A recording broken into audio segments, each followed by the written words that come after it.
Hello, welcome to Kia e-Niro Diaries. This is the 21st of January.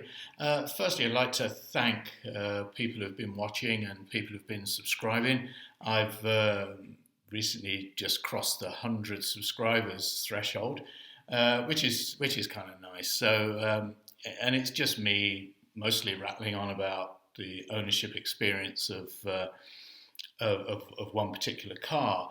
But like a lot of other YouTubers, I'm interested in this industry, and I have opinions on it.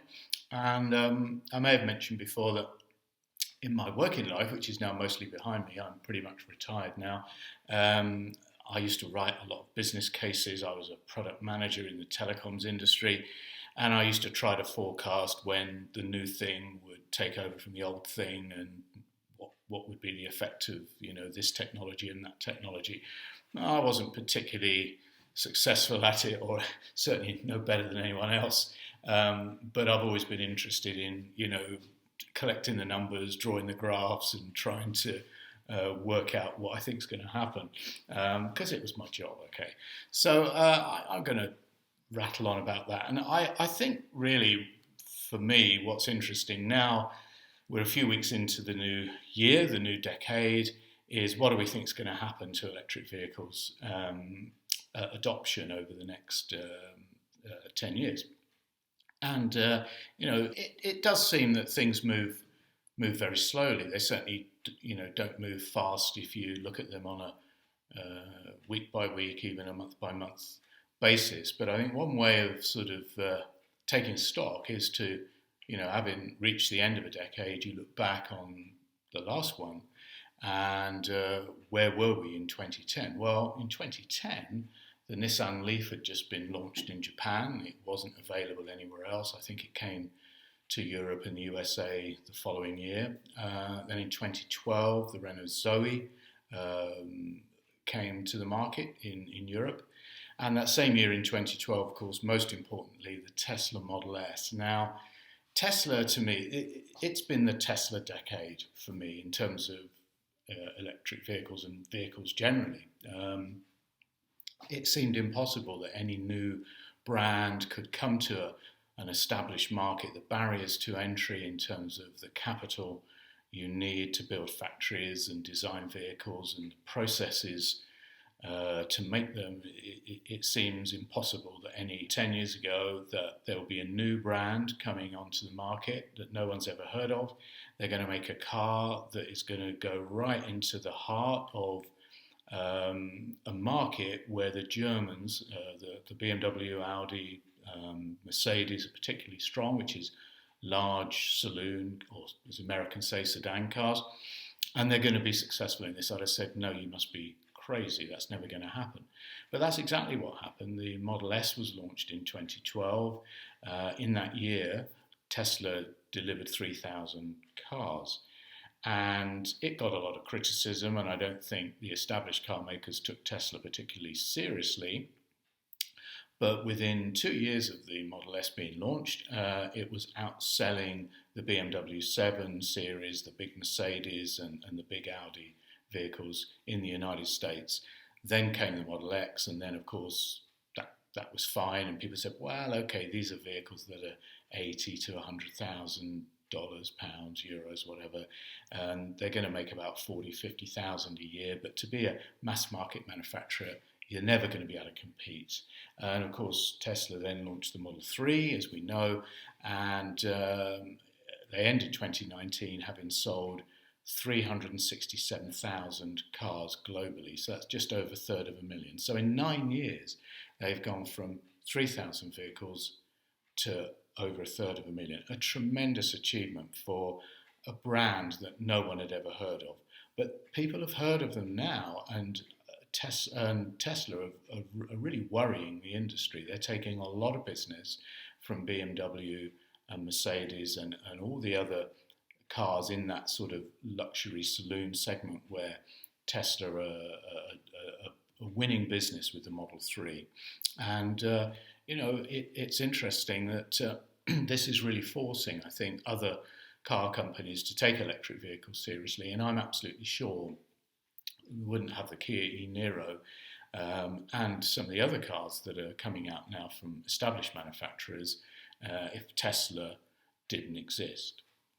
So that's why I'm calling this the last decade was the Tesla decade. I mean, obviously a lot of other things happened in the last decade, but from the car industry point of view, the big news that there's a new kid on the block.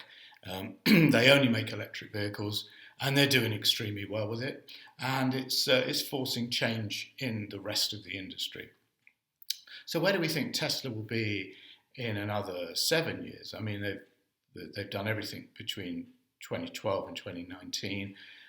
Where do we see them in, say, 2026, 27? Well, the Chinese factory has now started to turn cars out. They're making the first deliveries of Model 3. We know the Model Y is coming this year, and that's going to be manufactured in the United States and China. And that's going into a market which is the world's biggest car market, which is SUVs, crossovers, whatever you want to call them. And that would include, smaller vehicles like the e-Niro, all the way up to the huge, great sort of Tesla Model X and big Mercedes and BMWs that are sort of four-wheel drive things. So they're going into that market. They're going to do very well. If you want an interesting view on how the Model Y is going to impact the market, and certainly this guy thinks bring Tesla billions of profit, there's a website called Solving the Money Problem. He's an Australian guy, I think, and he's a bit of a Tesla follower. He does exactly the opposite from the people who short Tesla stock. I don't know why I call them shorts, small people. I don't know what they do, but they bet against Tesla stock basically. He goes the other way. So when Tesla stock goes down, like it did last year when they announced the Model Y, he buys a load of stock, and he thinks that the market initially completely underestimated the impact that the Model Y is going to have on the car market. And it's a great video, interesting analysis there. So Tesla then, another 7 to 10 years, I think, unless there's an absolute disaster and there's, their batteries are found to fall apart after 6-7 years or whatever, which is just not going to happen. I think they're just going to go from strength to strength. There's going to be a factory in Berlin. Who knows what other models they're going to make? There is some indication in the last week that Elon Musk is going to set up a design studio in China, because obviously China is the world's biggest car market, and there's talk of a smaller vehicle than the Model 3, which is, I guess, would be sort of Ford Focus, VW Golf size of car, which is what, let's face it, most people in Europe drive, and outside the United States, that's the sort of typical size of a family car. Now that would be interesting, and obviously the challenge then is, can you make these price competitive? Well, that remains to be seen. So that's my opinion of the last decade and its significance for the electric vehicle market, and why I think it was the Tesla decade. On the e-Niro front, did have a bit of a mishap last week. Went to Poitiers Airport to pick Mrs. e-Niro up.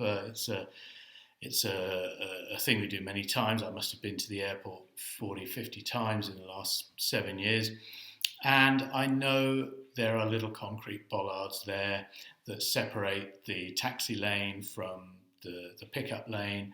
And I was a little bit late going into the airport, and I saw Mrs. e-Niro come out of the arrivals, and there she is, put the foot down on the accelerator, and I thought I was well clear of the first bollard, but my rear left side wheel just clipped the first bollard, and it completely punctured the sidewall of the tyre. There was no way it could be repaired with the Moose kit.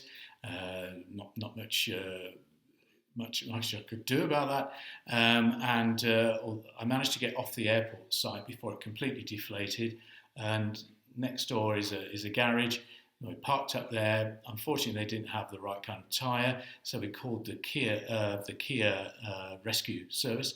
They were out very quickly in about 35 minutes, and they managed to find us a second-hand tyre that just was enough to sort of limp home. So I've now got to buy a couple of new tyres. I'm going to put those on the front, shift the others to the back, and I think I will buy myself a spare wheel because I'll end up with one tyre that's only done about 18,000 kilometres. So anyway, I guess you live, you don't learn, in my case. But there we go. That was a little bit of an expensive experience. Anyway, thank you for watching, and if you have been, thanks. Bye.